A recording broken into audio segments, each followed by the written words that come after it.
born in a vortex of vector stress, blessed inside his Zulu flesh. Toko rose like a prophet, encoded in Martian breath. Smallpox fractals on the facial schematic. Spoken electric tongues, vocal cords automatic. Dispatched from Angola's core, a solar law source with pulse forms that distort colonial warlords' course. In 49, he prayed in Congo with psionic force, and invoked the Holy Spirit and split Babylon's horse. That moment spawned Toko Eastmo, ethereal thesis, with choir sang frequencies that fractured elitists. An Afro Christ matrix beneath oppressive aegis. Walked through iron bars like quantum cohesive. Tried to shred him and veil through loge and feed him to machines, but he reassembled his tissues using unseen beams. Reformed ligaments, mitochondria, spleen. Stood glowing in front of soldiers who fled and screamed. Angola, Azores exile, San Miguel confined, but even chained, his mind untangled time. Writing star maps in sand, decoding the divine. Telling plants to photosynthesize in 5D rhyme. The Pope sent spies to scope him under veils, but their camera exploded when he opened the grail. A verbal helix made of golden isotonic scales that taught Pan-African prophets how to quantum inhale. He levitated mid-flight on a Lisbon route. Plane frozen mid-air, witnesses couldn't refute. Pilot screamed, "It's the Messiah in human pursuit."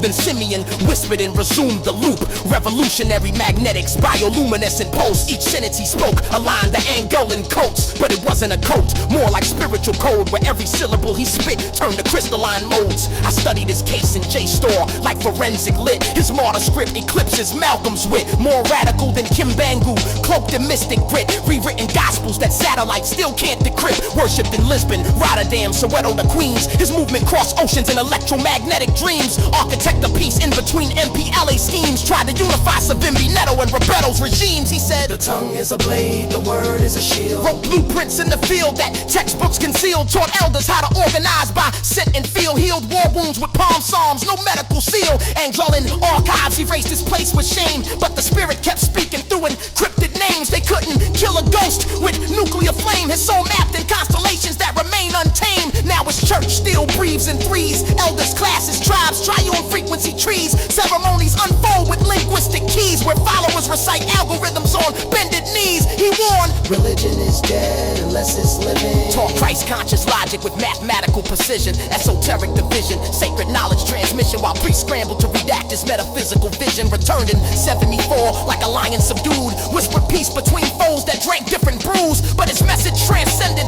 partisan news. It was Ubuntu before TED Talks taught you the clues. Toko, bio-spiritual welfare specialist, not a preacher, but a harmonic intelligence. Perform vibratory rites beneath star alignments, so precise even CERN studies the time, and his followers claim post-mortem appearances, dream state visitations, and metaphysical clearances. Some say he's still alive, a divine interference, hiding in the algorithm of our own deliverance. Awarded the Peace Medal, April 4, full arc. 50 years after his exile left the nation in the dark. President Lorenzo relit the spark. Now even skeptics admit that man left a mark. So let this be the stanza that bends the blade, the cipher that baptizes knowledge with flame. Toko wasn't fiction, folklore, or charade. He was a breathing algorithm God personally made. I spit this for the scholars, the griots, the archive, for Luanda Knights and revolution survivors. 80 bars engraved with fire and thunder for Simeon Toko, the man they couldn't put under.